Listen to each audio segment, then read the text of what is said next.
Star ক্যাম্পেইনে আপনি 2 number. মই 2 নম্বৰ। প্ৰমোদ বড় কি অবস্থা এটা? প্ৰমোদ বড়ো নাম্বাৰেই নাই তাৰ।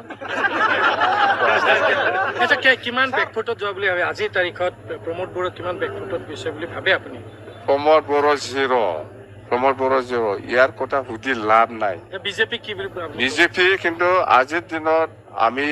যেটো ফিল্ডত পাইছো বিজেপি বিটিসি ইলেকশনের ক্ষেত্রে বিজেপিয়ে বিপিএফর নেক্সটতে বিজেপি আছে সেকেন্ড পজিশন ইউপিএফএল নাই লাস্ট বিগ ব্রাদার হম বুলি কৈছে বিজেপি কোনে বিজেপি কৈছে আমি বিগ ব্রাদার হম মই কত সৰু আছে মই যেটো ভাবিছো বিপিএফ দলে যেটো ভাবিছো ইয়াতকে বেছি পাব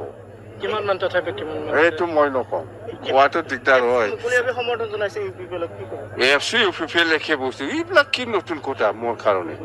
এটা আপনি দেখাই দিয়কচোন ইউপিএফএল অফিস কোড আছে আপসি অফিসেৰ পৰাই তো বিটিসি চলে আছে আম্বা এইবিলাক কি ডাঙৰ নতুন নিশ্চয় এফসি ইউপিএফএল এফসি প্ৰমোদ বড়ে কৈছে যে আপুনি চৰকাৰ গঠন কৰিবই নোৱাৰে বুলি কি আৰু এইটোতো প্ৰমোদ বড়োৰ কথা ৰাইজক সুধক বিশ্বজিৎ দৈমাৰী কৈছে আপোনালোকৰ একেলগে সতীৰ্থ যে এইবাৰ বিজেপিয়ে চৰকাৰ কৰিব তেওঁ চিএম হ'ব এইবিলাক মই একো কাউণ্টাৰ নিদিম বিজেপিও ক'ব নিজে চৰকাৰ কৰিম কংগ্ৰেছো ক'ব নিজে চৰকাৰ কৰিম ইউপিএফএলো ক'ব নিজে চৰকাৰ কৰিম আমিওতো কৈ আছে বিপিএফে আমি চৰকাৰ কৰিম আৰু আমি পাব্লিক অপিনিয়ন এইটো লৈহে কৈ আছো যে বিপিএফে চৰকাৰ গঠন কৰিম বাছ আপুনি আজি আৰু এটা কথা কৈছে যে 26 তাৰিখে ফলাফল দিব পিছদিনাখনে কেবিনেট পাতিব মানে পূজাৰ আগতে আপোনালোকে পৰিষদ গঠন কৰি দিব নেকি পূজাৰ আগত পূজাৰ কাৰণে পূজাটো 28 তাৰিখত যদি হয় তেতিয়াহ'লে 26 তাৰিখৰ ৰিজাল্ট 27তে আমি ঠিক কৰিব পাৰে যদিও পূজাৰ কাৰণে কিবা অসুবিধা আছে অফিচ 3-4 দিন পিছত আমি বনাম এই বিচিডিচিটো কিবা মূৰ্তি নহয় কিবা বালু ফাটো নহয় উঠাই পেলাই ক'ৰবাত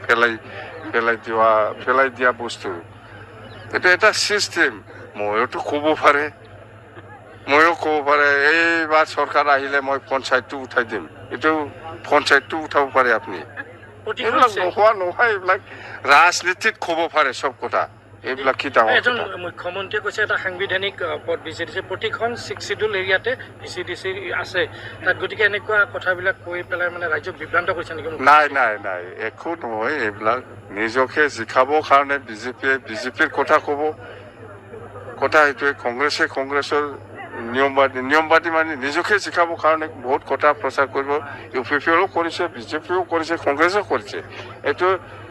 এইটো কৈছে বুলি কিবা ইফেক্ট হ'ব বিটিসি নিৰ্বাচনত বা বিপিএফক কিবা ইফেক্ট কৰিব পাৰিব সেইটো নহয়